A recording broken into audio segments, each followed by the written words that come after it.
2030க்குள் உலகின் தொழில்நுட்பம் மற்றும் செயற்கை நுண்ணறிவு துறையில் முன்னணி நாடாக மாற சீனா ஒரு மாபெரும் திட்டத்தை வெளியிட்டுள்ளது. இந்த திட்டம் அடுத்த 5 ஆண்டுகளில் நாட்டின் 90% பொருளாதாரத்திலும் ஏஐயை கொண்டு வருவதை நோக்கமாக கொண்டுள்ளது. இந்த திட்டத்துல ரொம்ப ஆச்சரியமான விஷயம் என்னன்னா, ஹியூமனாய்டு ரோபோட்ஸ் தான். 2025ல மட்டும் உலகத்துல விற்பனையான 16,000 ரோபோக்கள்ல 90% சீனாவோடது தான். இப்போ அவங்க வீடுகளுக்கும் தொழிற்சாலைகளுக்கும் இந்த ரோபோக்களை முழுமையா கொண்டு வர போறாங்க. அடுத்த 5 வருஷத்துல சீனாவோட 90% பொருளாதாரத்தை ஏஐ மூலமா இயக்க போறாங்க. அதாவது கார் ஓட்டுறதுல இருந்து டிராஃபிக் கண்ட்ரோல், ஃபேக்டரி வேலைகள் வரை எல்லாமே ஆர்டிஃபிஷியல் இன்டெலிஜென்ஸ் தான்.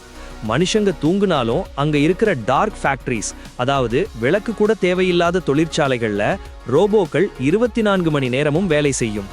சீனா வெறும் சாட்பாட்டுகளோட மட்டும் நிக்கல. உங்க மூளை நினைக்கிறத அப்படியே கம்ப்யூட்டர் கட்டளையா மாத்துற பிரெயின் கம்ப்யூட்டர் இன்டர்ஃபேஸ், பறக்கும் கார்கள் மற்றும் நொடிப்பொழுதில் டேட்டாவை கடத்தும் 6G நெட்வொர்க் டெக்னாலஜி. இன்னும் ஒரு படி மேல போய் செயற்கை சூரியனை உருவாக்கி அதன் மூலமா ஏஐ டேட்டா சென்டர்களை இயக்கவும் பிளான் பண்ணியிருக்காங்க. ஆனா இந்த ஒட்டுமொத்த திட்டத்திற்கு மிகப்பெரிய முட்டுக்கட்டையா இருக்கிறது அமெரிக்கா தான். அதிநவீன ஏஐ சிப்புகளை சீனாவுக்கு ஏற்றுமதி செய்ய அமெரிக்கா தடை விதித்துள்ளது. தற்போதைய நிலவரப்படி சீனாவின் சிறந்த சிப்புகள் அமெரிக்க சிப்புகளை விட 5 மடங்கு வேகம் குறைவவை.